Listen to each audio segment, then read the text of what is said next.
People ask me all the time, how do I start using some sort of body movement or gesturing when I'm talking to people? Because if I don't, it just seems like I'm stiff and rigid, like a soldier. Well, of course, that's a great question, and that's true. Body movement and gesturing is a natural part of our communication. Here's how we do it best. Any body movement should be natural, but it should also be controlled and precise. And then know this, there are 4 basic reasons that we use any sort of body movement. We're doing it to show location, illustration, meaning we're demonstrating something, and of course using our bodies to do that, or we are emphasizing or generalizing.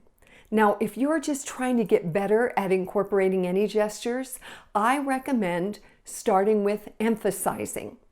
Think about keywords that you're trying to really drive home to the listener. And then what body movement do you use most naturally, and you're still controlled and precise when you use it? Try in front of the mirror. So maybe you're saying something like this: I want you to help me today.